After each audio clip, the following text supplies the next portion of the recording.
No one touches you. No one hits you. No one raises their voice. You're fed, you're safe, you're warm, and within 3 days, your own brain starts attacking itself. This isn't a torture chamber. It's an empty room, and it might be the most effective way ever discovered to break a human mind, without leaving a single mark. Let's start with the room itself. Roughly the size of a parking space. A bed, a toilet, a steel door.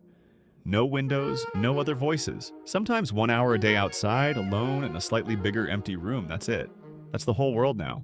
In 1951, scientists at McGill University wanted to know what happens to a mind with nothing to do and no one to talk to. They paid college students good money to lie in a small chamber wearing goggles and gloves, blocking sight and touch. No tasks, no conversation, just silence. The students were told they could leave anytime they wanted. Most couldn't make it past 2 or 3 days, and it wasn't boredom that broke them. Within hours, some started hearing sounds that weren't there. Some saw dogs walking across the ceiling. Fully educated adults alone with nothing, and their brains began manufacturing a world to replace the one that had gone quiet. That was voluntary isolation, with an exit door 6 feet away. Real solitary confinement removes the exit door, so researchers needed to know what actually happens hour by hour when the isolation isn't a choice. Hour 1 to 12, the mind still runs on routine. You think about the outside, you replay conversations.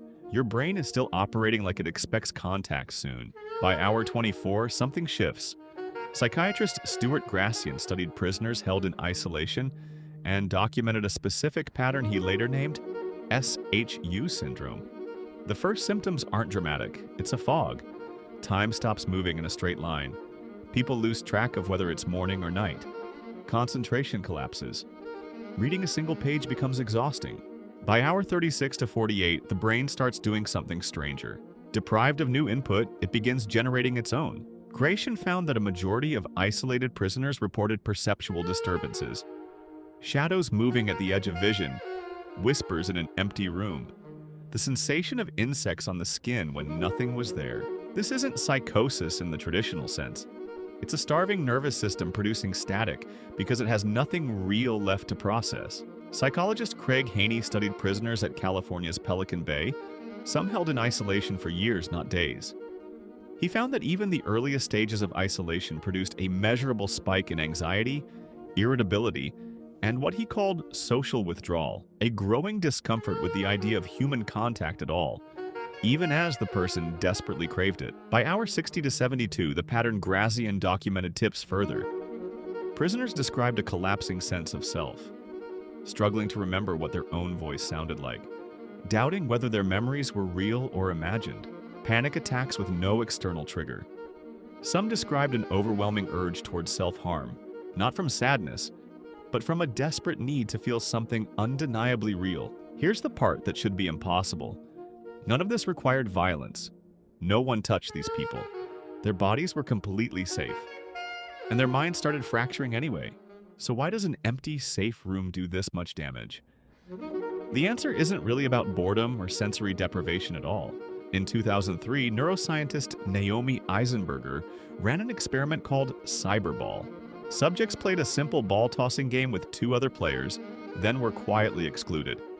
The other 2 just stopped throwing them the ball. A trivial, harmless social snub. But brain scans showed something remarkable. The same region that lights up during physical pain, the anterior cingulate cortex, activated when people were left out of a video game. Your brain does not treat social exclusion as a minor inconvenience. It treats it as an injury. Being cut off from other humans isn't processed as an absence of stimulation. It's processed as a threat to survival, because for nearly all of human history, isolation from the group meant death.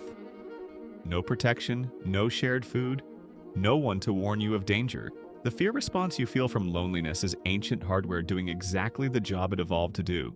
Solitary confinement doesn't damage the brain by giving it nothing to do.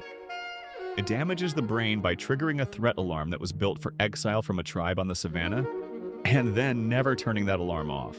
3 days in, the nervous system isn't bored. It's convinced it's dying. And here's the part that should sit with you longer than the statistics do. That same threat system runs quietly in ordinary life too. The lonely nights, the friend group that slowly stopped texting back, the empty apartment, Different scale, same ancient alarm. Nobody needs a steel door to trigger it. Most people just never realized that what they were feeling wasn't sadness. It was their brain doing exactly what it was built to do the moment it senses it's been left alone.